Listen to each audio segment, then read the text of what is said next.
Waalaikumsalam. Selamat malam teman-teman. Ketemu lagi dalam kegiatan belajar ya pada malam minggu kali ini. Eh, Ketemu lagi dengan gua Fauzi Kurniawan. Setelah kemarin kegiatannya di ini Southampton karena gua ada urusan buat ikut konferensi developer di Bandung kemarin dari Decoding. Sekarang gua yang bakal isi lagi buat kegiatan belajar ini. Setelah minggu kemarin kita kenalan sama HTML dasar yang dibawain sama Bang Tong.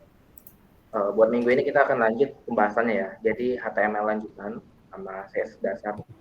CSS dasar mungkin kayak integrasi dari file HTML sama CSS-nya. Terus kita juga bakal manipulasi beberapa kayak ukuran desain, ukuran font, ukuran warna, ukuran ketebalan, terus warna juga ya. Itu buat pembahasan malam kali ini. Baiklah, kita buka Bismillahirrahmanirrahim. Ya, agenda. Tadi udah sedikit dibahas ya. Nah, beberapa elemen yang udah dibahas minggu kemarin itu ada kayak kenalan sama heading ya. Dari H1 sampai H6, itu yang fungsinya buat biasa dipakai sebagai title kalau di website itu. H1 sampai H6. Ada juga paragraf. Ya, paragraf biasa dipakai buat description, buat caption gitu-gitu. Juga elemen daftar itu kayak ULOL ya, ULOL kayak pakai list, lebih dibilangnya list sih. Dan ada elemen gambar, ada elemen anchor juga kan kemarin yang kayak link gitu. Oke, kita bakal masuk lagi kepada pembahasan HTML attribute. Sebelumnya udah dibahas ya masalah HTML attribute ini sedikit. Nah, HTML attribute itu memungkinkan kita untuk menampilkan informasi tambahan. Jadi nggak wajib ditampilkan atribut ini nggak akan ditampilkan di konten halaman web, tapi dia sebagai informasi pendukung. Contohnya kayak elemen kalau kita pakai elemen image itu kan ada atribut src gitu ya, src itu sebagai sumber gitu. Atau mungkin di tag A gitu kan, tag anchor, tag A itu ada yang atributnya itu href, ada tulisan href yang artinya tujuan gitu kan, href gitu. Terdapat banyak sekali atribut HTML, beberapa diantaranya ada yang dikhususkan untuk suatu elemen dan lainnya digunakan sebagai secara global. Jadi ada yang khusus kayak yang barusan disebut kayak image itu punya src gitu kan. Terus di tag anchor tuh ada href, banyak ya. Terus ada juga atribut ini yang sifatnya global, bisa dipakai di mana aja. Kayak contohnya kelas. Ada kelas, ada ID. Nanti kita bakal bahas, mungkin kalau buat pertemuan kali ini kita bakal bahas sedikit aja. Tapi untuk pertemuan selanjutnya, yaitu ngebahas fokus pada CSS, ini bakal berguna banget atribut, kelas, ataupun ID ini. Untuk perbedaannya nanti. Nah, selanjutnya kita juga bakal kenalan sama generic element. Generic element itu apa sih? Generic element itu elemen yang memberikan kesempatan pada developer untuk membangun custom element. Tentunya dikombinasikan dengan styling atau CSS. Nah, ada dua generic element, yaitu div dan span. Div itu yang membuat blok baru. Ini lupa belum ditambah gambarnya ya. Ada span yang itu dia tuh inline atau dalam baris yang sama. Kalau div itu blok, jadi nanti kita bakal bahas di sesi live coding ya, masalah div sama span ini. Nah, contoh penggunaan generic elemen. Nah, dalam mengelola elemen web, elemen blok dan inline dapat dimanfaatkan sesuai kebutuhan. Nah, itu biasa dipakai buat layouting. Bisa juga buat bikin modal. Modal tuh kayak gini ya.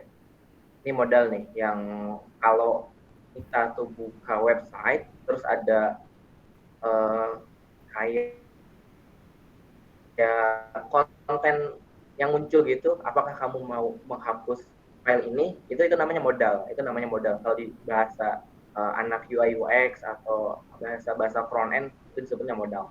Dan juga custom alert. Alert tuh hampir sama kayak modal, tapi dia tuh lebih ke pembawa sistem. Nanti kita bakal bahas mungkin di pertemuan JavaScript. Kalau buat di CSS ini kita nggak bakalan nyentuh ke masalah hal-hal yang sifatnya fungsionalitas. Buat sekarang ini kita akan fokus pada masalah struktural dan desain. Oke, terus kita juga bakal bahas buat sesi live coding ini mengorganisasi halaman web dengan elemen semantik. Elemen semantik itu apa sih? Nah, nanti kita bakal bahas lebih jelasnya masalah elemen semantik itu apa. Jadi HTML yang versi sekarang itu yang ada yang biasa dikembangin sama programmer zaman sekarang itu, khususnya web developer, mereka itu pakainya HTML versi 5, HTML5. Nah, di mana kalau di versi HTML5 itu udah ada elemen yang secara khusus menampung konten-konten yang bakal dibangun.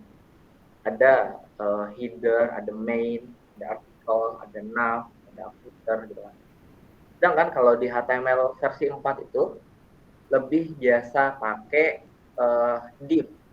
Jadi dia bikin elemen-elemen div gitu. Jadi buat pembedanya dia buat buat pakai ID gitu kan. Pembedanya untuk membedakan antara satu konten dengan konten yang lainnya. Tapi kan penulisan seperti itu rasa lebih susah ya buat dibaca kalau udah kodenya tuh kompleks. Makanya disempurnakan pada HTML5 itu lebih dimudahkan dalam penggunaan semantik teks. Nah, ini namanya semantik ya. Atau bisa disebut juga dengan section. Atau udah terbagi-bagi gitu. Kayak header tuh pasti taruhnya di atas, terus ada footer itu taruhnya di paling bawah, ada nav, terus bagian navigasi, ada konten utama gitu kan, ada main. Nah, kita bakal kenalan satu persatu buat elemen semantik ini. Dimulai dari header. Kalau kita biasa buka website gitu kan, ada header ya, kita di posisinya tuh di posisi bagian atas website.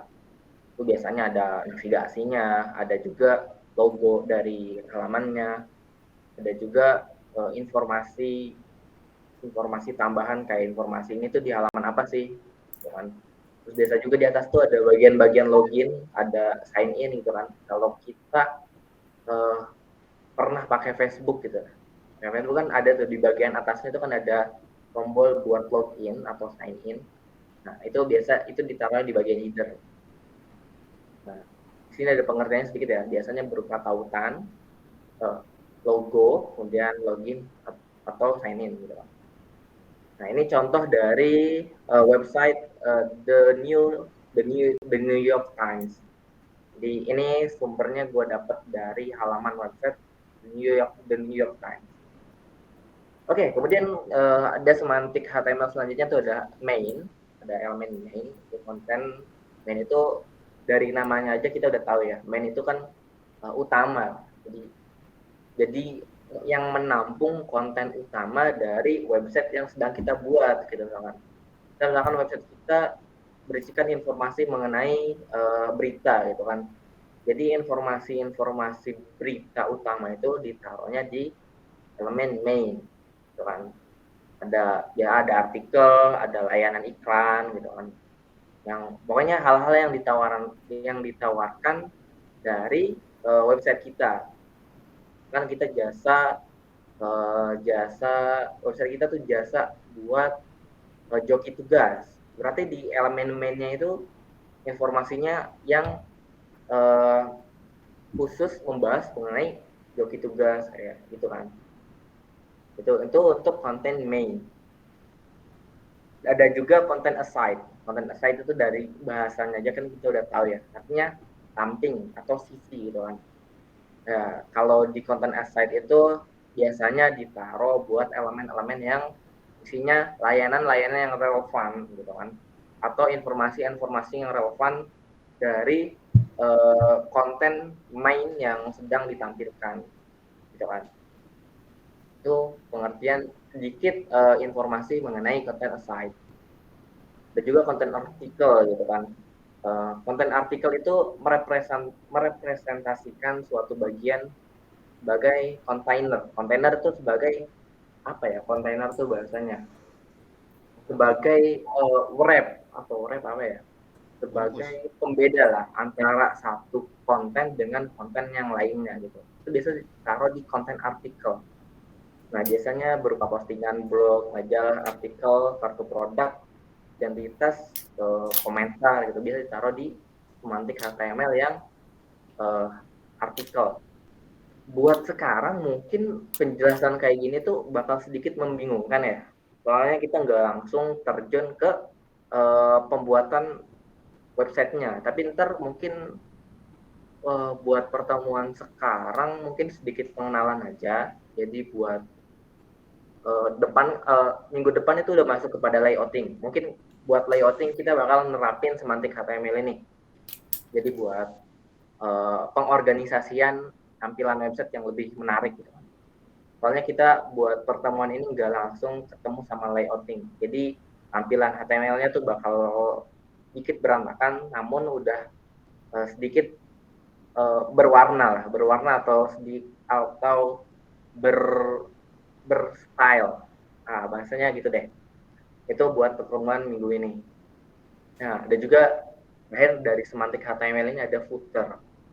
Merepresentasikan sebagai informasi gitu biasanya. Informasi yang ada pada website kita gitu. Biasanya tuh ada layanan jasa atau ada informasi karir atau ada alamatnya gitu. Kan ada juga nomor kontak yang bisa dihubungi gitu. Itu biasa ditaruh di elemen footer gitu. Ada trademark atau apa copyright gitu. Biasanya ada tuh di elemen footer. Oke, kenapa sih harus pakai semantik HTML? Nah, jadi ada alasan lainnya nih teman-teman. Jadi kita bakal sedikit kenalan sama SEO ya, Search Engine Optimization. Jadi SEO ini membantu kita buat kalau misalkan teman-teman udah punya website, misalkan kita cari di Google, namanya apa nih? Namanya apa? Coding gitu, misalkan belajar coding. Nah, ini tuh namanya SEO, teman-teman. Jadi, informasi yang dimuat di pencarian Google itu ngambilnya ke SEO. Nah, SEO tuh dimuatnya dari mana aja? Pertama, dari... Ini udah biarin lah, apa sih? Gue lagi dengerin ini. Oke. Sorry. Lanjut ya. Jadi, SEO itu ada diambilnya dari, pertama, dari semantik HTML. Jadi, si Google ini, mesin pencari Google ini bakal mencari mana sih website yang strukturnya tuh lebih rapi gitu, yang lebih rapi, informasinya jelas. Jadi semakin rapi, semakin jelas itu tingkat kemunculan di indeks Google itu lebih tinggi gitu dibanding yang websitenya berantakan gitu. Terus nggak responsif, masuknya responsif tuh kayak ini HTML, ini website. Di tampilan laptop dia rapi, terus di tampilan mobile dia rapi juga. Itu namanya responsif. Responsif tuh kayak gini. Bakal sedikit kenalan sama responsif ya. Namanya ini gue bakal sedikit tampilin website yang gue buat portofolio ya.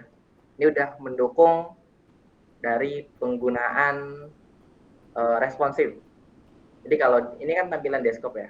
Jadi kalau kita semakin mengecilin itu masuk ke tampilan yang khusus buat tampilan mobile. Nah, ini juga menguntungkan dalam pencarian indeks di SEO, Search Engine Optimization gitu. Nah, kemudian dari penggunaan kita balik lagi ke pembahasan semantik HTML ya. Kemudian dari penggunaan SEO itu, dari penggunaan semantik HTML itu ada keuntungan lain, yaitu meningkatkan developer experience. Jadi kita tuh misalkan lebih mudah buat baca dokumentasi codingan teman kita yang menggunakan semantik HTML daripada menggunakan yang div. Oke. Kemudian dari aksesibilitas itu juga lebih memudahkan. Ya, ini ada urusannya juga sama SEO ya, aksesibilitas itu. Ya, itu sedikit pengenalan buat keuntungan semantik HTML dalam kebutuhan produksi. Ya, untuk kebutuhan produksi di mesin pencari Google. Oke, sekarang kita masuk sedikit ke pembahasan CSS. Ya, kalau CSS itu singkatan dari Cascading Style Sheet, merupakan singkatan dari Cascading Style Sheet dan salah satu bahasa markup. Kita sedikit ulas lagi bahasa HTML itu ya, HTML dan CSS ini. Jadi HTML sama CSS ini tidak tergolong sebagai bahasa pemrograman. Tapi kalau sebagai bahasa scripting itu masih tergolong. Kenapa? Karena nggak ada logika pemrograman di dalamnya, dengan nggak ada. Jadi HTML CSS ini nggak bisa menentukan suatu kondisi dia tuh bernilai benar atau salah. Terus nggak bisa juga melakukan aritmatika perhitungan ya, kayak 1+1=2 gitu. HTML CSS ini nggak bisa. Tapi kalau bahasa-bahasa lain kayak Python, Java, JavaScript, PHP, ada Dart, ada Ruby gitu kan. Itu mereka tergolongnya bahasa pemrograman. Soalnya mereka itu bisa melakukan perhitungan, terus melakukan kondisional, kemudian melakukan repeating, mapping, looping, itu bisa. Oke ya, itu kita sedikit ulas lagi mengenai golongan HTML CSS ini masuknya kemana. Nah, CSS ini dikembangkan oleh grup dalam W3C yang bernama CSS Working Group. Ini masih ada hubungannya sama, kalau nggak salah masih ada hubungan sama pembuatan HTML ya, itu masih ada hubungannya. Nah, fungsinya CSS ini untuk memberikan gaya atau styling ya dari struktur dokumen HTML seperti mengubah tipe font, gambar, ukuran, layout, animasi, dan sebagainya. Jadi kalau kita lihat website-website itu yang tampilannya rapi, misalkan kayak gini ya, ini nggak bisa ya, contoh sederhana ya, ini kalau di hover gitu dia langsung kayak mengkerut gitu kan. Terus kalau di hover tombol yang warna oranye ini dia langsung kayak membesar terus memberikan efek yang lebih besar kan. Terus kalau diklik, nah ini ada elemen muter-muter itu dibuat pakai CSS juga dengan tambahan JavaScript. Nah ini styling juga pakai CSS. Terus membuat responsif web itu pakai CSS juga. Ini tampilannya tadinya nggak ada ya. Tadinya ada. Kalau kita kecilin itu jadinya ada. Jadinya nggak ada maksudnya. Nah, ini juga dibuat pakai CSS, tambah dengan JavaScript. Oke, ntar kita bakal coba belajar ya buat membuat website kayak gini.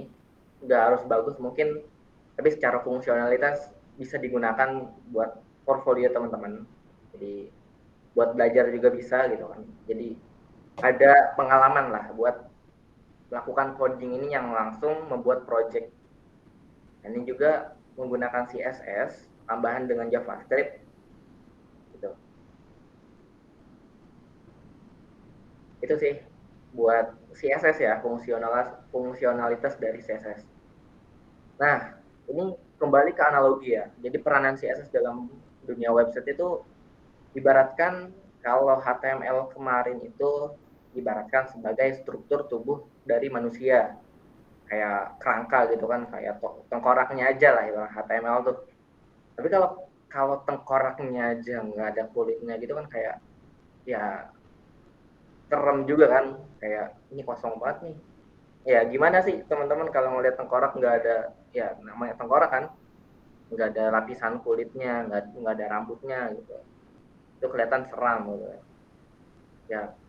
contoh lain mungkin dari rumah gitu ya. Teman-teman kalau ngelihat rumah itu baru ada pondasinya aja, nggak ada warna catnya, eh, nggak ada mungkin ya catnya lah. Pokoknya abu-abu aja gitu, warna semen. Itu kan kayak jelek banget nih rumah, nggak ada warna-warninya gitu. Itu sih.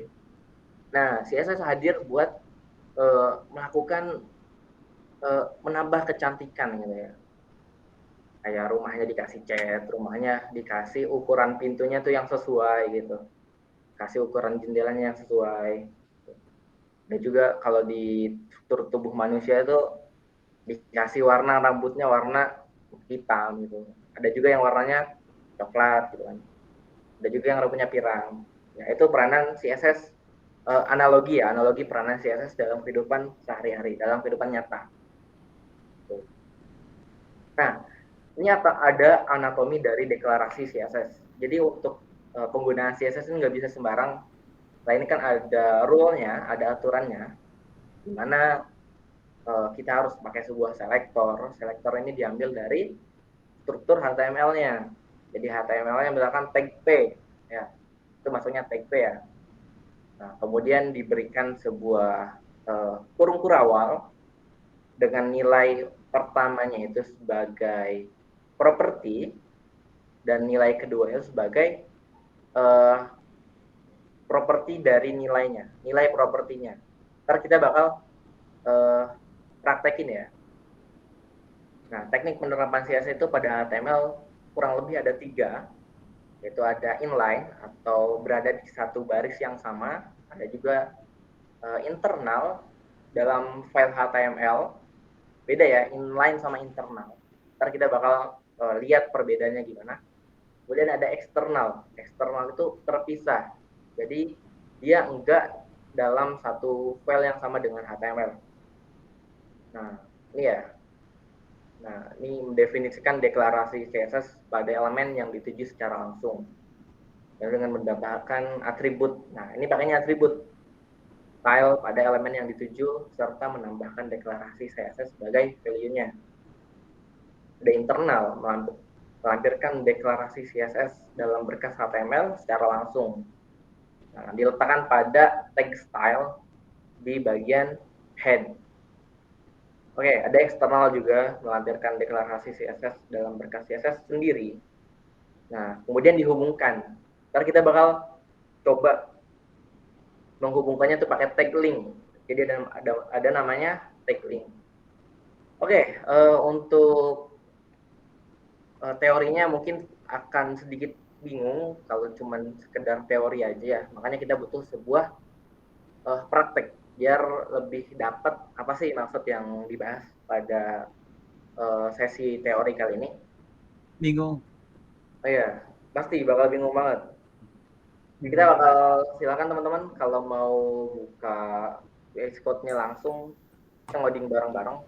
Ini saya bakal buka Visual Studio Code-nya.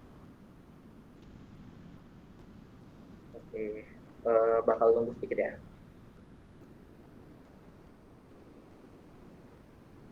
Ini ada beberapa hilang sedikit.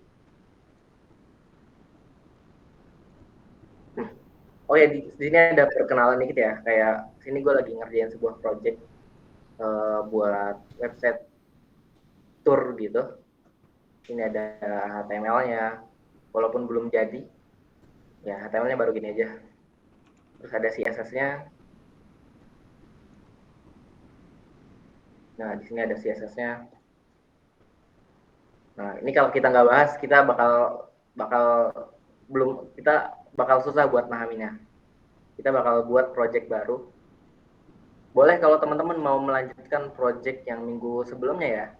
Tapi di sini gue bakal buat project baru aja. Dan kemungkinan project ini juga bakal yang bakal dipakai buat pertemuan selanjutnya, yaitu CSS layouting. Dan syukur-syukur sih bisa dipakai sampai nanti pembuatan projectnya, based on projectnya. Oke, kita bisa open folder.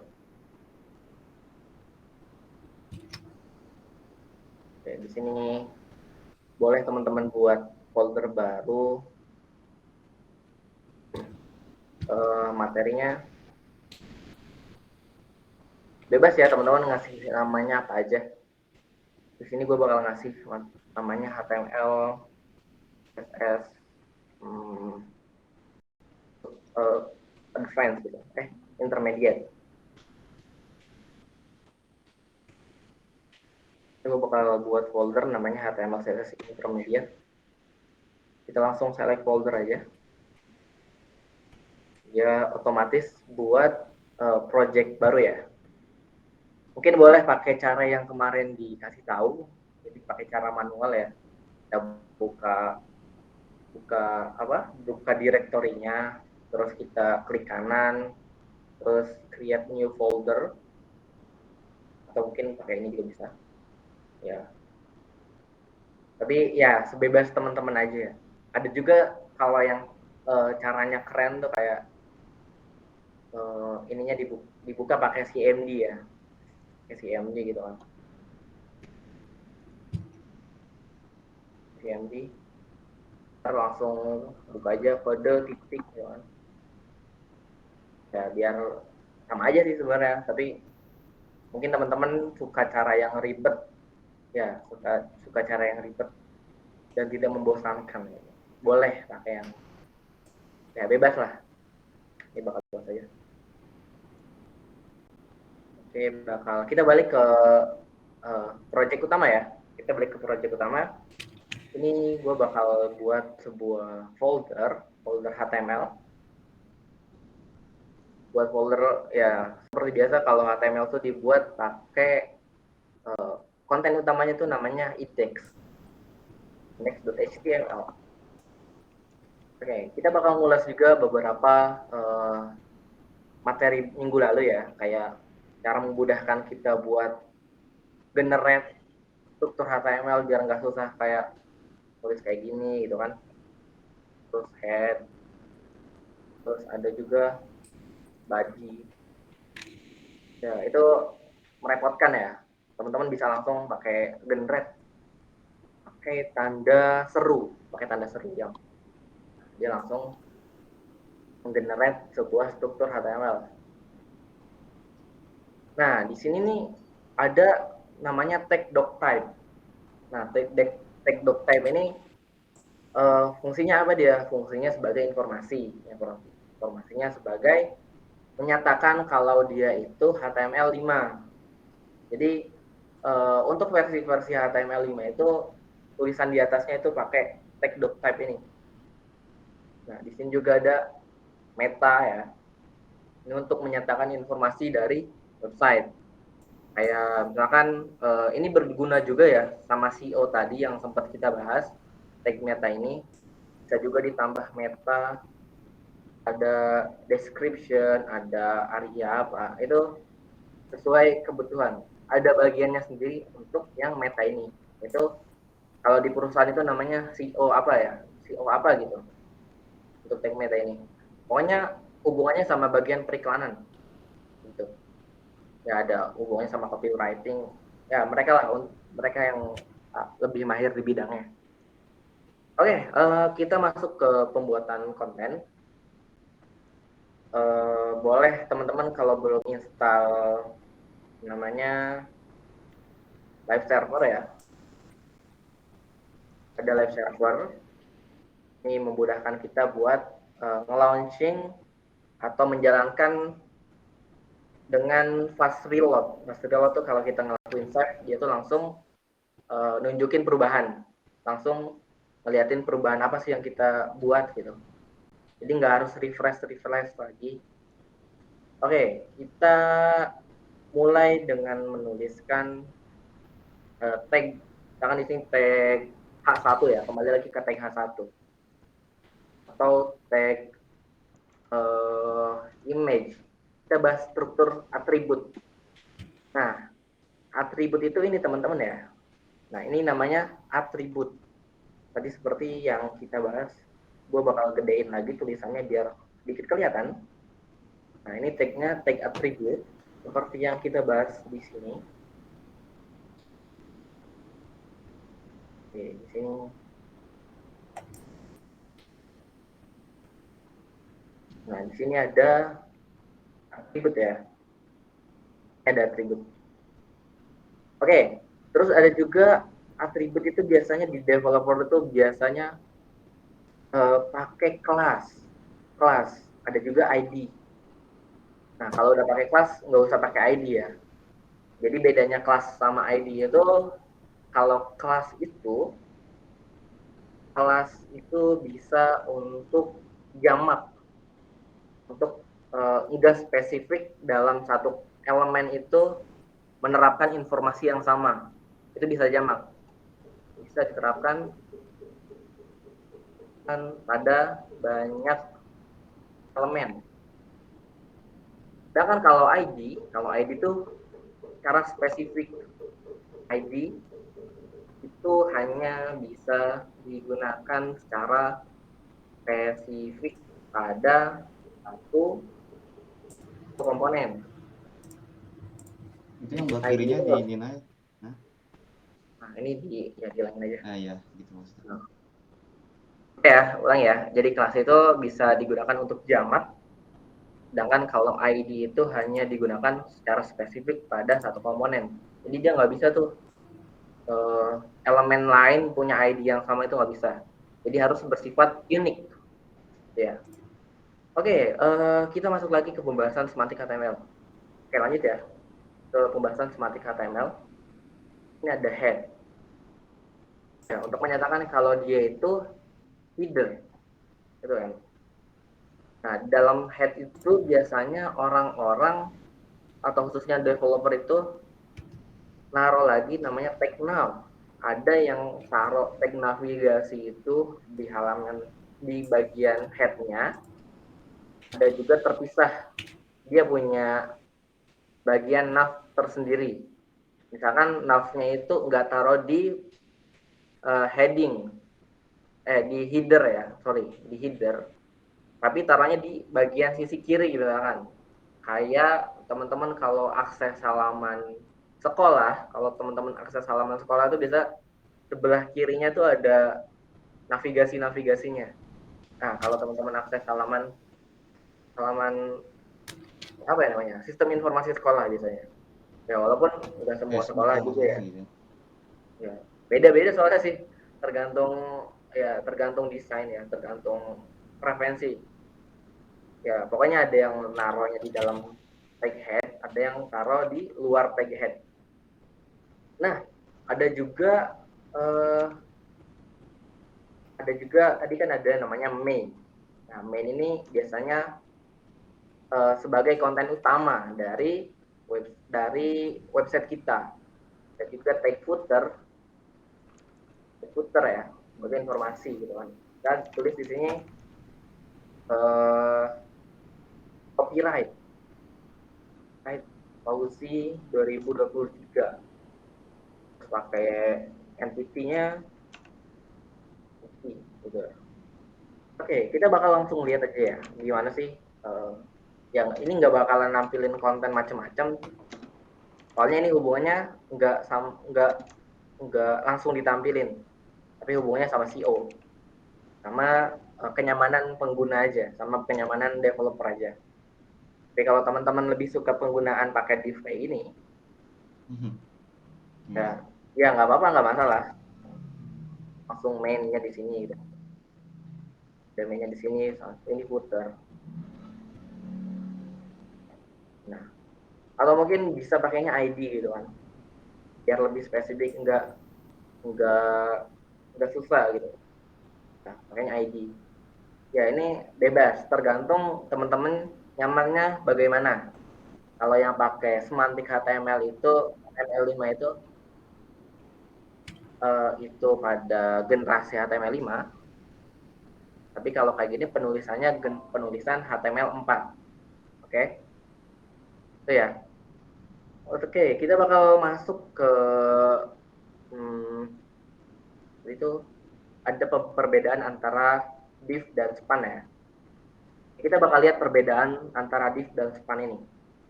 Ini bakal gue hapus, soalnya belum terlalu berguna. Atau mungkin kalau teman-teman mau di komen aja, bisa ya. Bisa pakai tombol kontrol terus tambah garis miring. Dia langsung ngasih tag buat komentar. Nggak harus susah-susah begini, nggak harus susah-susah. Tinggal teman-teman blok aja kodenya di blocking. Nah, dia langsung otomatis ngelakuin komentar. Oke, mungkin lebih enak kalau langsung disatuin sama CSS-nya ya. Kita bakal kenalan sama jadi yang bakal kita bahas ini lumayan rada menumpuk ya. Di div-nya juga dibahas, CSS-nya juga langsung dibahas gitu. Oke, div. Div di sini div-nya langsung ke namanya container. Ya, namanya container aja. Oke, di sini nama kontennya ada apa aja ya? Kontennya mungkin kayak TH1 nya belajar HTML CSS. Bebas ya teman-teman kalau mau ngasih apa aja. Terus di bawahnya ada tag P, tag paragraf. Kita kasih teks aja, teks dummy. Ini namanya teks dummy ya. Jadi biasanya para developer tuh pakai teks dummy kalau dia tuh belum dapat desain dari UI UX. Jadi kalau UI UX-nya belum ngasih desain, udah pakai teks dummy aja. Kasih, oke. Lanjut, tulis lorem. Terus kalau kita langsung enter tuh langsung ngasih ya dummy teks panjang lumayan ya. Tapi kalau misalkan teman-teman ngerasa ini teksnya kepanjangan gitu, kita nggak butuh banyak-banyak banget. Ya, tinggal tulis aja gitu berapa kata yang mau di-generate, 10 kata ya. Itu tag lorem. Itu apa namanya? Lorem ipsum. Teks dummy. Oke, kembali ke pembahasan CSS inline. Ya, kalau CSS inline itu ditaruhnya di sini teman-teman. Tambah namanya style, atribut style. Nah, kalau dari Visual Studio dia langsung ngasih rekomendasi gitu. Misalkan mau apa sih? Mau apa sih yang di otak-atik stylingnya? Misalkan dari saya coba jalanin. Coba jalanin. Sorry.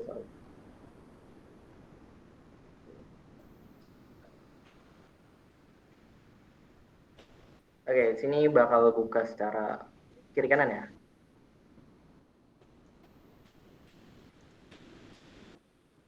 Oke, kita lanjut. Nah, misalkan kita mau apa sih yang di otak-atik dari stylingnya? Misalkan ini kan rata kiri nih. Wah, saya nggak nyaman nih di penulisan kiri. Saya soalnya lahir di Arab gitu kan. Saya mau taruh di sebelah kanan aja. Gitu. Bisa teman-teman pakai namanya tag float. Ya, tag float karena sebelah mana? Sebelah right, sebelah kanan. Ya, nah dia langsung berada di sebelah kanan. Ya, jadi fungsinya CSS sudah tahu kan? Jadi sebagai manipulasi manipulasi di HTML. Nah, kalau misalkan ngerasa wah ini kayaknya kelebaran nih ukurannya, kayaknya nggak usah gede-gede deh. Kita cuman butuh ukuran, misalkan cuman ukurannya 20 pixel aja, 10 pixel aja gitu. Kelihatan. Ini ya, kalau kecilan bisa jadi 20 pixel gitu kan. Nah, itu penggunaan CSS di HTML. Nah, tapi kalau misalnya kayak gini ada kekurangan teman-teman. Dimana kalau misalkan penulisannya tuh kayak banyak banget gitu ya. Kayak misalkan butuh banyak properti gitu. Ini bakal makan tempat banget. Jadi nggak efektif gitu. Jadi penggunaan dari inline CSS ini kurang direkomendasikan. Soalnya makan tempat banget. Gak nyaman. Bakal tabrakan juga sama ya kita kan nggak tahu ya. Ini kan harus pakai titik koma gitu. Kalau titik komanya hilang kan repot juga nyarinya. kalau udah banyak gitu. Ya kalau dikit mah ketahuan gitu kan. Tapi kalau udah banyak itu bakal repot banget buat maintenance-nya. Jadi kurang direkomendasikan menggunakan inline CSS. Nah, Ada tapi kita yang bisa. nanya tuh, Wong. Kenapa? Ada yang nanya. Apa? Kenapa tuh? Wait. Cara tengahin H1 itu gimana ya? Oh, cara tengahin H1. Oke, ntar kita bahas ya. Ini masuknya kalau buat, ya kita bakal bahas sedikit. Tapi untuk lebih jelasnya, kita bakal bahas di CSS layouting. Oke, bisa pakai text inline sih. Pakai, file, text align, pakai text align, enter, gitu sih. Kalau kita lihat, dia nggak ada jarak. Kena sama float kan gitu. Nah, dia langsung rata tengah ya, pakai text align center. Oke, balik lagi ke pembahasan inline. Oke, karena inline ini kurang direkomendasikan dan susah banget buat maintenance-nya, kita bakal beralih. Kita nemuin cara baru ibaratnya. Namanya CSS internal. Jadi kalau CSS internal itu ditaruh di dalam tag head. Dalam tag head. Nah, untuk pembuatannya gimana? Kita langsung buat aja. Sini tag style. Jadi di dalam tag head itu ada tulisan tag style. Oke, kita bakal dipindahin nih. Kayaknya susah banget gitu buat dibaca. Oke. Nah, untuk deklarasi CSS itu kan harus butuh properti selector ya. Kita butuh selector. Ya, sebagai identitas. Elemen mana sih yang mau kita manipulasi gitu kan? Yang mau kita otak-atik penempatan desainnya atau warnanya gitu kan. Nah, untuk poin pertama itu selector. Nah, di sini berhubung gue udah nulis atribut kelas. Nah, gunanya atribut kelas ini biasanya sebagai identitas. Ya, walaupun ada juga ID ya. Jadi ID sama kelas itu sama-sama buat identitas. Kalau buat kelas itu selektornya pakai titik, container gitu. Container, misalkan text align enter. Nah, itu kan. Terus dia plotnya flat. Tuh. Oke, itu sih buat sedikit pengenalan masalah inline dan internal gitu kan. Ada juga nih, misalkan kita mau seleksi. Oh, boleh Bang, silakan. Ada yang mau tanyakan boleh di komen aja.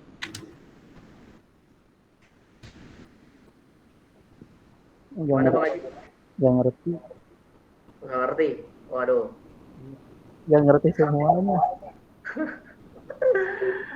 Gak apa-apa Bang. Sebenarnya dong Ji, Siap-siap. itu yang di style itu berarti kan kita kan menulis ya, nanti itu warnanya berubah gitu. Kalau kita memasukkan itu. Ya. Kalau buat cara kontainernya, jadi kontainer kan ibaratkan orang tua ya. Dan ini anaknya, warisan. Jadi istilahnya namanya gaya warisan. Jadi kalau ada orang tuanya yang rambutnya hitam, merah gitu, kemungkinan anaknya juga punya warna merah gitu kan. Apa sih? Nah, jadi iya, itu namanya warisan. Jadi kalau si kontainer ini punya warna merah gitu kan, color gitu kan, color F00. Nah, dia anaknya juga kemungkinan punya warna merah gitu. Padahal kan yang kita manipulasi si kontainernya, tapi anaknya tuh ke bawah-bawah. Jadi CSS tuh kayak gitu. Jadi kalau kita secara general mau manipulasi semua warnanya, kita tinggal taruh aja di orang tuanya. Tapi kalau secara spesifik nih, secara spesifik. Kita nggak mau semuanya, kita mau si tag H1-nya aja. Ya tinggal tag H1-nya aja berarti yang dikasih color. Color 00 ya. Jadi begini.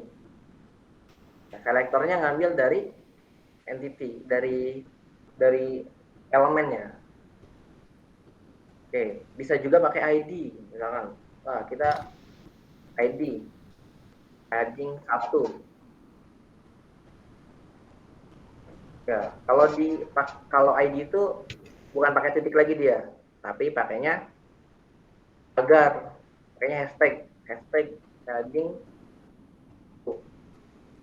Dia bakal sama aja. Oh, jadi biru ya. Jadi kuning. Nah, gitulah. Oke, untuk pengenalan warna ya. Kita bakal sedikit kenalan warna nih. Jadi kalau penggunaan di HTML itu, pewarnaan di CSS itu maksudnya, itu bisa pakai RGB teman-teman. Bisa pakai hex color. Nah, ini namanya hex color nih. Bisa juga pakai HSL. HSL tuh biasa, ya kalau teman-teman pernah belajar desain ya, itu pasti gampang banget buat memahaminya. Ya udah tau lah komposisi warna gitu. Ada juga sih ntar yang kayak bahas masalah blur, filter, terus masalah gradasi, itu ada lagi. Oke, tapi kita nggak bakalan masuk itu dulu. Oke, ini bakal saya hapus. Nah, ini kan untuk pembahasan inline CSS udah, dan internal CSS juga udah. Tapi ada kekurangannya lagi nih. Misalkan kalau ini udah banyak, misalkan ini ada 300 baris. CSS-nya aja, buat properti CSS-nya aja banyak gitu. Karena malah kita nggak fokus. Ini kebanyakan tulisan dari CSS-nya gitu. Buat maintenance-nya susah juga. Kita bakal kerepotan ya. Kalau kedepannya ini bakal nambah terus stylingnya. Nah, kita bisa manage lagi nih, kita bisa atur lagi nih. Wah, kita kayaknya nggak cocok deh kalau misalkan ditaruh di satu file yang sama. Makanya kita butuh file baru gitu. Boleh teman-teman. Kita bakal pindahin, kita bakal cut aja, bakal delete aja. Nah, caranya gimana? Kita buat file baru namanya style.css. Style.css. Tapi kan kalau kita nulis di sini langsung color, ini nggak bakalan langsung ngasih perubahan ya, soalnya belum terhubung gitu kan, belum terintegrasi gitu. Nah, untuk ngehubunginnya, untuk integrasinya cukup mudah teman-teman. Teman-teman tinggal panggil di dalam tag head ini ada namanya link. Nah, link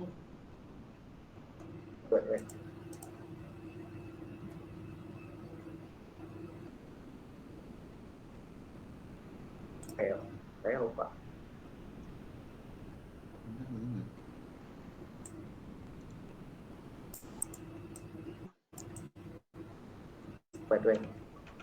Oke, jadi programmer itu nggak harus teman-teman paham semua ya. Teman-teman kalau nggak tahu tuh teman-teman bisa namanya googling. Nah, di sini gue lupa ya, Helling bener kan Helling.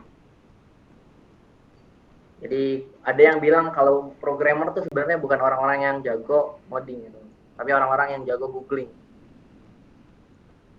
Ini Elfit,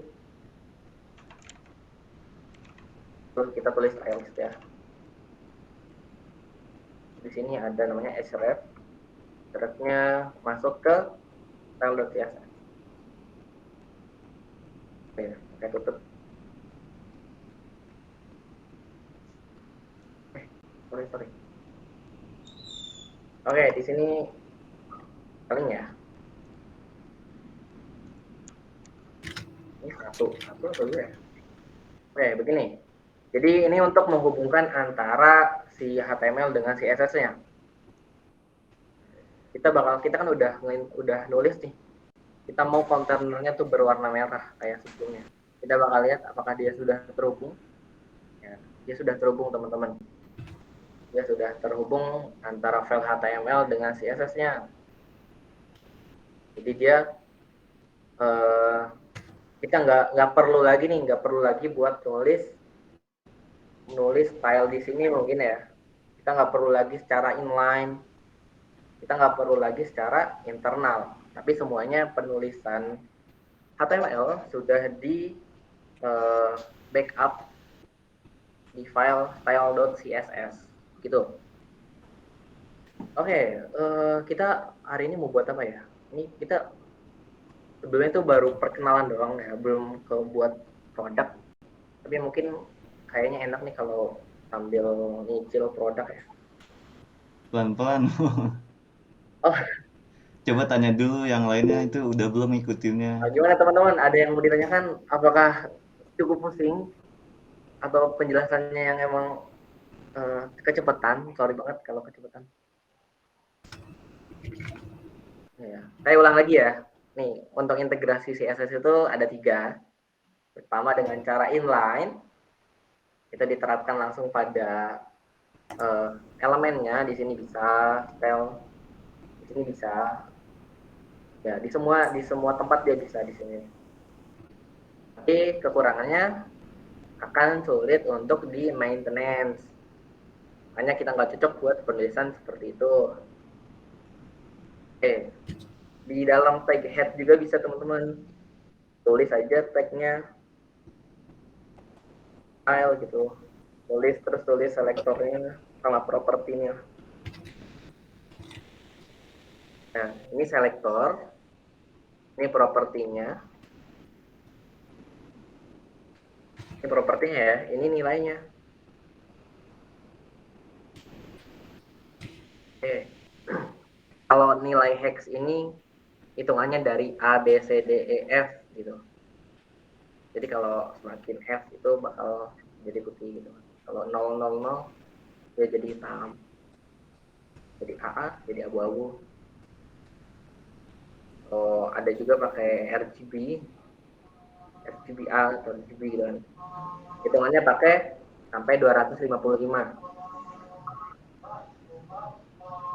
Ya, 255 kan. Yang 0. Ya. Itu ya untuk penggunaan RGB. Kalau HSL itu kalau nggak salah pakainya ini dia, pakai persentase. HSL misalkan di sini ada 50. Ya. Tergantung teman-teman nyamannya bagaimana. Ya. Tapi kalau bingung buat generate color, misalkan teman-teman nggak jago nih buat menentukan color, buat menentukan warna, nggak harus bingung ya. Teman-teman bisa pakai websitenya ada Colors. Ini bisa membantu kita kalau buat kita yang dirasa selera warnanya jelek banget gitu. Nah, bisa pakai Colors ini buat penyusunan warna. Gitu. Ya di sini teman-teman bisa lihat aja, googling. Oke. Nah, selain dari HTML, dari property colors ini, ada juga background color. Bedanya color sama background color kan tahu ya teman-teman, dari bahasanya kan ketahuan. Kalau background tuh buat latar belakangnya. Bisa ditulisnya bisa secara singkat ya, BGC, tulisnya BGC. Kalaupun teman-teman sangat bersemangat untuk menulis secara lengkap, background color. Ya, di sini kasih nama brown. Ya, itu teman-teman buat sorry nggak taruh di style lagi, tapi kita taruh di kalau CSS. Nah, dan background color colornya misalkan di sini ada brown. Wah, ini warnanya kayak buka banget. Nah, ini ya misalkan ya. Wah, ini ntar kita bakal kenalan juga sama margin, padding gitu ya. Ini wah kalau dijelasin sekarang kayaknya kurang cocok gitu ya. Oke, kembali lagi ke pembahasan. Ada yang mau ditanyakan sampai situ teman-teman? Itu kan untuk backgroundnya bisa kayak di filter nggak? Kayak contoh agak beda dikit gitu, itu kan kotak gitu ya bentuknya. Itu bisa disesuaikan nggak mau agak beda Kayak gitu. misalkan kita mau ini kan terlalu sudut banget ya, terlalu apa namanya? Terlalu kotak banget 90 derajat Lancip. gitu. Ya, lancipannya mau kita kurangin gitu ibaratkan. Bagaimana? Mungkin disesuaikan gitu ya, kayak apa dah, jadi belajar HTML tuh ada backgroundnya, background colornya, habis itu loremnya juga ada background ya, kayak dipisahin gitu. Bisa kita tinggal pilih aja ya, misalkan di sini H1 dengan ID heading 1 misalkan heading 1 ya, karakternya pakai ID heading 1, terus aja background color yang teman-teman. Misalkan di sini mau taruh apa nih, warnanya deep blue ya, dia langsung punya masing-masing. Tapi secara background utama dia tetap warnanya brown. Ini kalau kita kasih jarak nih, padding, kita kasih padding misalkan 40 pixel. Nah, dia tetap punya warna background dasarnya itu brown atau coklat. Oke, kita bakal kenalan sama padding ya. Padding itu ukuran jarak antara konten utama sama pinggiran. Kita kasih padding. Nah, di sini. Nah, kita juga misalkan ngerasa, wah ini kayaknya kepanjangan banget. Kita potong ukurannya biar nggak terlalu memanjang. Teman-teman bisa pakai width atau luas. Ini kita misalkan mau 40 pixel, terlalu kecil. Misalkan mau 80 pixel, terlalu kecil juga. Mau 400 pixel. Nah, mau segitu aja. Nah, itu namanya width ya. Width itu kan kalau di Indonesiain artinya luas. Sebenarnya untuk memahami CSS ini cukup mudah teman-teman. Kita hanya ya perlu sedikit dari bahasa Inggris gitu. Ya, kita kalau punya sedikit pemahaman buat bahasa Inggris itu memudahkan banget. Tapi kalau kita emang nggak tahu, kita bisa googling.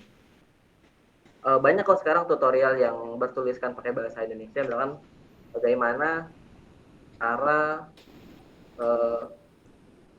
menempatkan div di tengah div pada CSS gitu kan. Nah, udah banyak kok kalau buat tutorial yang berbahasa Indonesia. Oke, di fotonya. Nah, ini kita misalkan kita kenalan lagi nih sama properti baru dari properti yang cara mengatur ketebalan teks gitu ya. Ini kita banyak kenalan baru di CSS, soalnya di CSS itu dikit menarik gitu ya buat dibahas. Nah, kalau yang punya interaksi sama desain itu, yang pernah berpengalaman sama desain, itu CSS itu hal-hal yang menarik gitu. Banyak hal-hal yang menarik dibahas di CSS.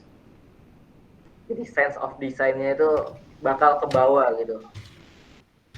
Tapi kalau buat kita yang kurang tertarik di bidang desain, itu nggak apa-apa ya. Soalnya di dunia kerja itu udah ada bagiannya. Namanya UI UX. Jadi kita kalau emang kita jelek banget nih interaksi desain kita misalkan sense of design kita tuh jelek banget, udah kayak orang-orang yang bisa bikin tampilan bagus, itu tenang aja, kita hanya cukup bisa ngekonversinya. Sedangkan orang yang bertanggung jawab untuk tampilan yang menarik itu ada yang UI UX itu. Nah, ini kan div ya, jadi kalau div kita kembali lagi nih, masalahnya div sama span tadi kan udah sempat dibahas. Kalau div itu dia bakal bikin elemen baru misalkan di sini namanya tetap kontainer deh, tapi heading 2 misalkan. Kita hapus aja ini. Wah, heading 2. Nah, untuk selektor juga bisa samain aja jangan di sini kontainer.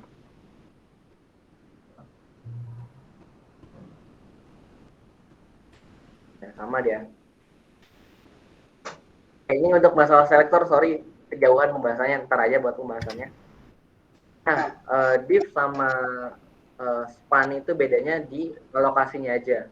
Jadi kalau div itu ngebuat blok baru, jadi kan semua yang ada di HTML itu adalah blok adalah elemen gitu. Jadi setiap elemen itu membuat blocking baru atau baris baru. Bedanya sama span itu dia enggak ngebuat baris baru, tapi dia tetap menyesuaikan di satu baris yang sama. Oke. Misalkan, oh iya, nggak bisa langsung diimplementasiin seperti ini. Di sini misalkan tag P. Nah di sini nih. Tapi kalau dia jadi span, nggak kelihatan ya perubahannya ya. Tag apa yang gampang dilihatin ya? Coba cari image mungkin ya. Image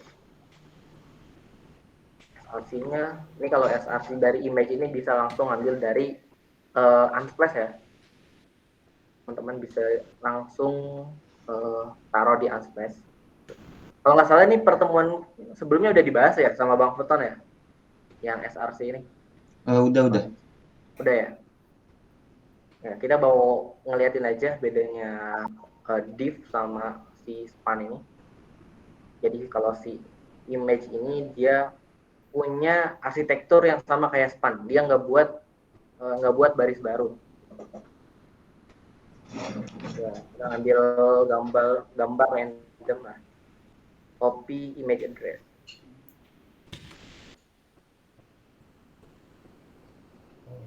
Nah, ini namanya self blocking ya. Jadi nggak semua HTML itu punya blok yang sama. Wah, dia berada pada baris yang sama. Ada membuat baris baru. Oke, mungkin ini kekurangan saya ya, buat masalah span dan what.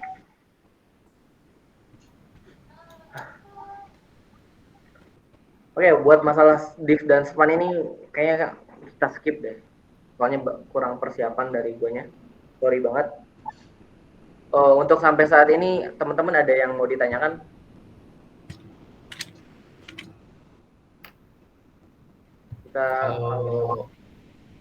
Section itu apa?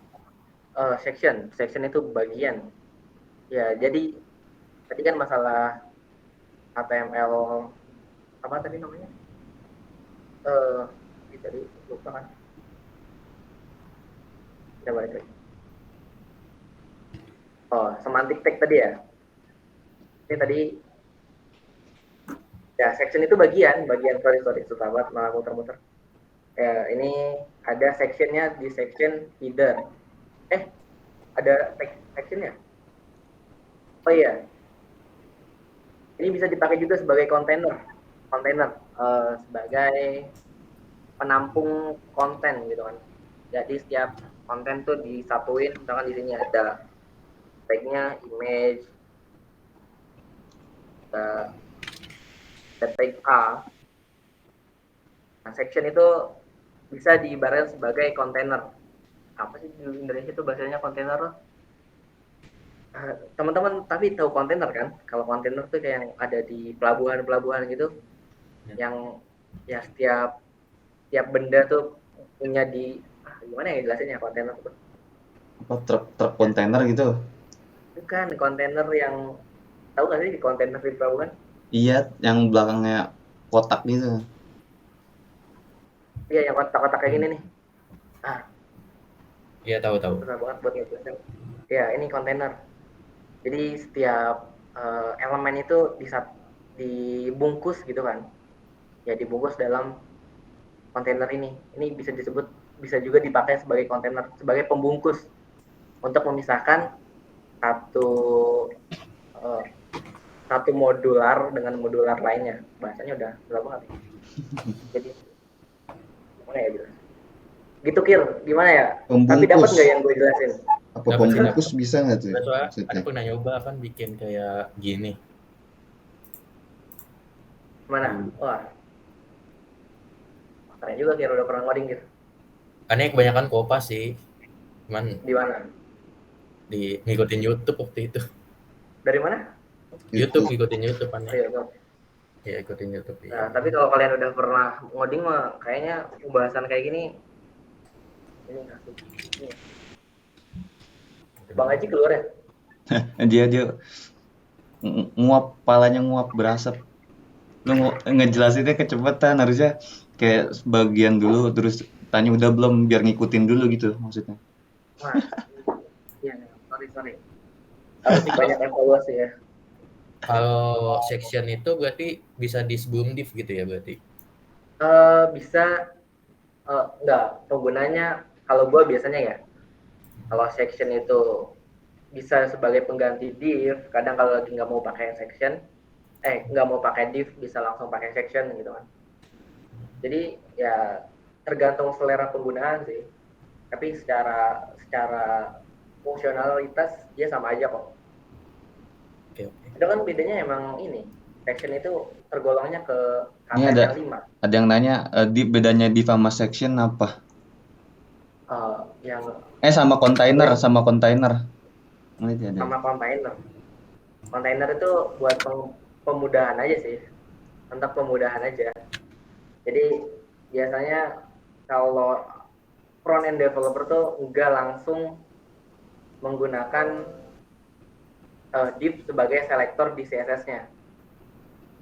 Kenapa? Soalnya kalau kita langsung nge-select pakai elemen div-nya, nah ini bakal bentrok sama div yang lain gitu kan. Misalkan di dalam div ada div-nya lagi, gitu kan.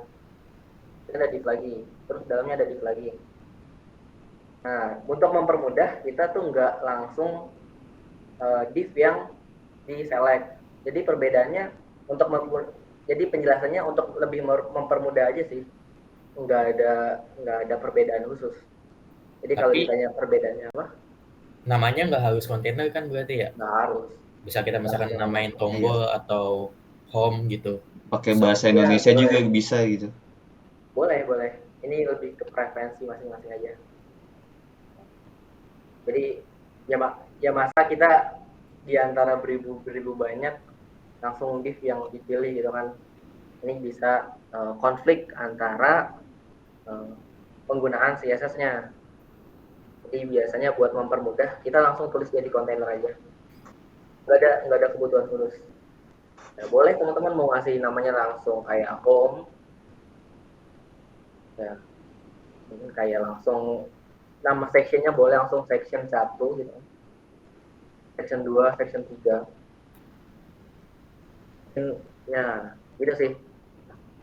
Soalnya kalau kan bedanya kelas sama ID kan, kalau kelas itu bisa digunakan secara jamak ya. Secara jamak. Kalau ID itu unik. Nah, kenapa dikasih kontainer? Biar konsisten gitu. Misalkan kita butuh ukuran yang sama gitu. Ini kontainer. Ini kontainer teman. Dia punya kontainer. Dia punya ukuran yang width-nya 800 pixel. Height-nya juga 800 pixel.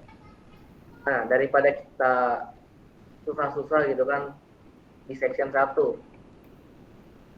Section 1. Nah, terus di sini section 2. Sorry. Section 2. Di sini section 2 nulis penulisan yang sama gitu. Ini ada section 1. Terus di sini nulis juga section 2. 400 pixel. Nah, jadi kan banyak banyak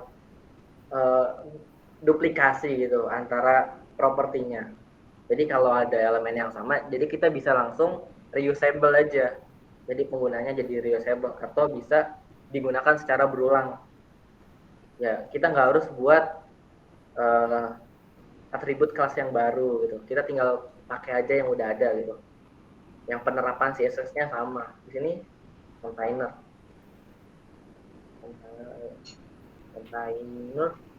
bebas gitu, tinggal ya. Tapi secara arsitektur jadi filenya tuh konsisten tuh teman-teman. Di mana terus konsisten, terus mudah di maintenance kalau ada perubahan yang sifatnya major gitu, besar gitu. Misalkan di desain yang versi pertama, beberapa kontainer ini punya ukuran yang 800 pixel gitu kan. Semuanya tuh dari atas sampai bawah tuh 800 pixel langsung. Nah, tapi di versi kedua nih ada revisi dari UI UX-nya, dia minta kayaknya kita ngerubah deh, enggak 800 pixel. Jangan cuma cukup cara 500 pixel aja gitu kan. Nah, kalau penggunaannya kayak gini kan, yang reusable gitu. Jadi semuanya tuh langsung termanage gitu. Kita nggak harus satu-satu lagi. Wah ada perubahan ya. Terus kita section 1 kita rubah jadi 500. Terus section 2 kita rubah juga jadi 500 juga. Itu kan jadi capek 2 kali bekerja. Jadi kalau di programmer tuh kenalnya namanya, istilahnya tuh ada namanya dry, efek dry. Namanya dry. DRI. Don't repeat yourself. Jadi ya bisa dibilang orang-orang programmer itu orang-orang yang malas gitu. Jadi mereka tuh malas untuk melakukan hal yang sama secara berulang kali gitu. Jadi mereka biasa lakuin automation atau apa namanya? Ya, ngebuat kode itu sebersih mungkin, seminimal mungkin, sebaik mungkin. Daripada harus secara nulis banyak komponen yang sama gitu, terus stylingnya juga sama aja, padahal bisa disederhanakan. Nah, itu sih untuk membantu don't repeat yourself. Aduh, pembahasannya jadi kemana-mana, tapi nggak apa-apa, jadi sedikit sharing aja. Itu ya, pembahasan kontainer sama div itu nggak ada bedanya kok. Itu untuk mempermudah aja. Itu sih, semoga menjawab. Sorry kalau kemana-mana penjabarannya. Ada yang mau ditanya lagi teman-teman? Ini pembahasan kali ini abstrak banget.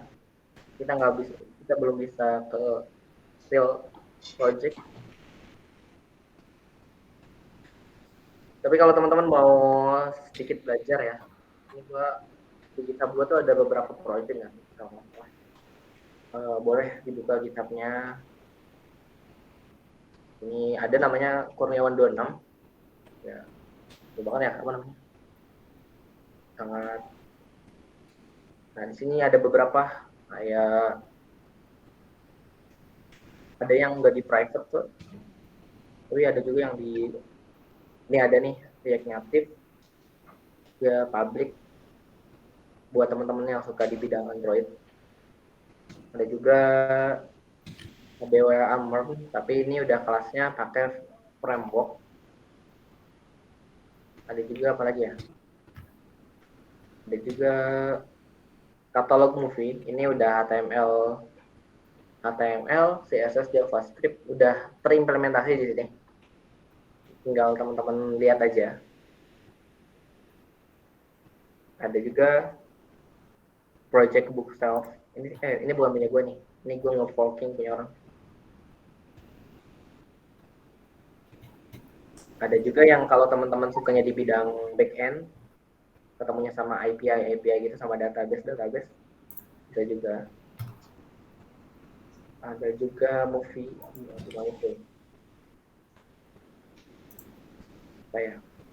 Ada juga ini nih, tugas fundamental. Oke, itu aja nih. Ada juga gue buat project namanya Project Quran. Ya, buat project ini aja sih, buat portfolio. Tapi belum gue publish.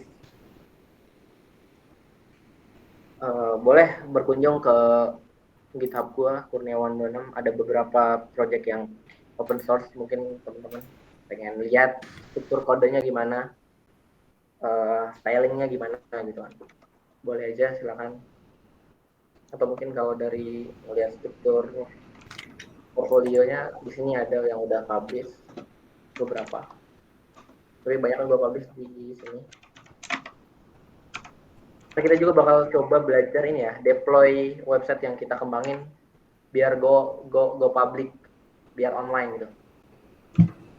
Di sini ada Netlify, itu gratis, teman-teman. Jadi teman-teman nggak harus beli domain, nggak harus beli hosting yang kita belum ada kebutuhan buat bisnis lebih jauh kan. Kita buat sekedar belajar dan nge-share portfolio biar orang tuh tahu kita punya project.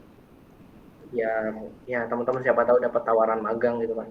Teman-teman bisa jadi front end developer atau entah jadi programmer apapun back end. Ada Netlify di sini. Ini berat banget. Bakal sedikit lama. Ada juga bisa pakai Frostal. Nah, di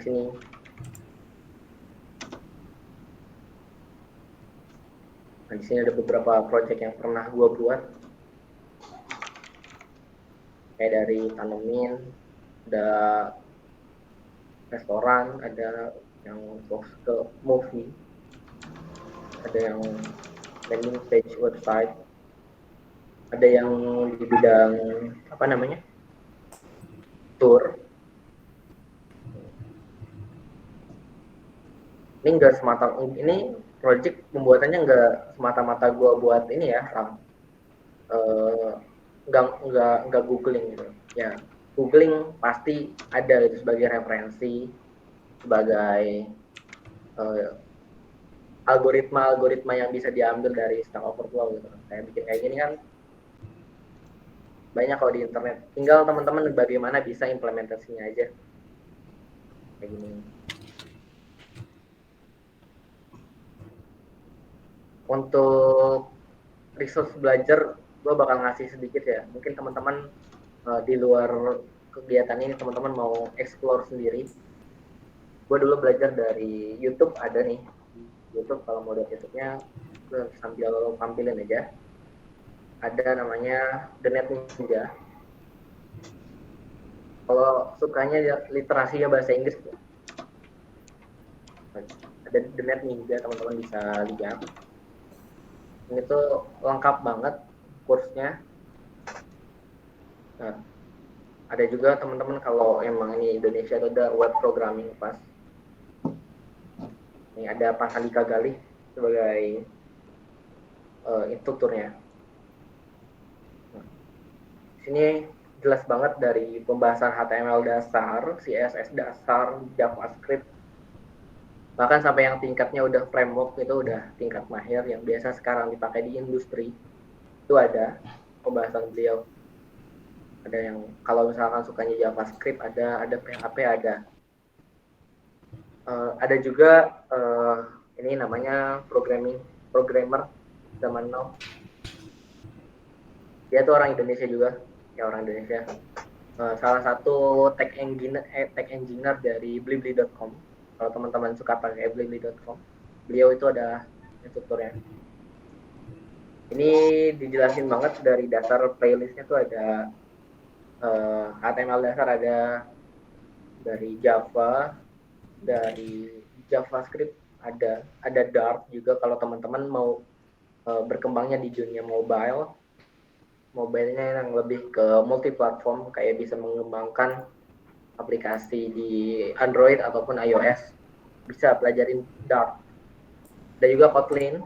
Kotlin itu bahasa natifnya dari Android, makanya Kotlin. Java ya.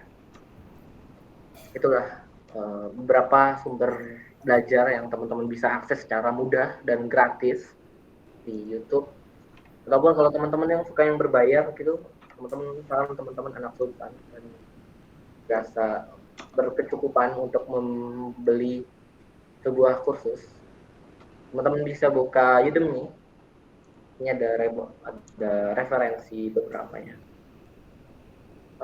Kalau untuk harga promo tuh teman-teman bisa dapetin harga jutaan dari harga 1.200.000-an, teman-teman bisa dapetin di harga 109.000.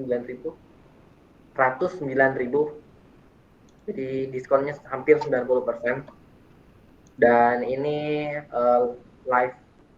lifetime, jadi seumur hidup teman-teman bisa akses. Ini ada progres beberapa bagus ya, buat materinya sih bagus, dan dari pembawaannya bahasa Inggrisnya juga nggak bikin pusing. Jadi teman-teman bisa sambil belajar bahasa Inggris gitu. Itu aja sih buat pembahasan minggu kali ini. Mungkin buat kedepannya bakal dievaluasi lagi buat kekurangan di hari ini. Makasih teman-teman buat kehadirannya. Kalau ada apa-apa boleh berkabar. Kita jadi developer bareng-bareng gitu. Gak harus dari pertemuan ini teman-teman belajar, teman-teman bisa explore di lainnya. Harapannya sih banyak yang bakal jadi developer. Nih, untuk sekarang ini yang gua kenal tuh ada Bang Noval. Ada Bang Noval tuh dapat beasiswa bangkit dari Google. Ada Bang Faton juga. Harapannya sih banyak sih dari DNC yang bisa terjun juga ke dunia industri kayak ini, industri coding ya, industri programmer.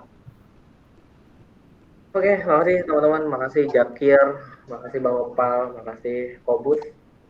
Semoga kita bisa ketemu lagi kapan-kapan. Amin. Walaupun ya harapannya sih nggak harus tentang coding terus ya. Kita mungkin kedepannya bisa bahas masalah proyekan, mungkin teman-teman ada proyekan, mungkin ada model bisnis yang teman-teman yang kita bisa implementasi bareng-bareng. Kita boleh berkabar-kabar aja. Boleh masukkan nggak? Apa tuh Bang? Ini kan juga banyak yang masih baru belajar banget gitu, Wong. Jadi modelnya mungkin bisa kayak kode pelan-pelan terus nanti ngikutin gitu. Baru tanya paham apa enggak di bagian sini. Jadi emang lu kayaknya kecepatan banget sih. Iya, model kerabat emang. Ntar gue bakal sesuaiin deh.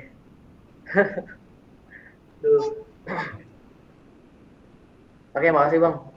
Bakal jadi gue improve lagi metode belajar gue. Ini bakal ya harus banyak latihan sih. Barusan aja kayak disuruh ngejelasin div sama span aja gue kayak lupa gitu. Harus banyak review materi sih gue juga. Apa sih, udah keren sih. Enggak Bang, belum Bang. Instruktur boleh, di coding loh. Kenapa? Lu kan instruktur di coding. Iya. Alhamdulillah.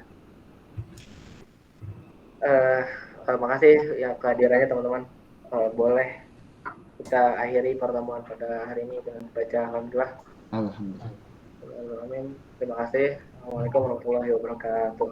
Waalaikumsalam warahmatullahi wabarakatuh. Kir lu semester berapa Kir? Aneh semester 2 sama 1.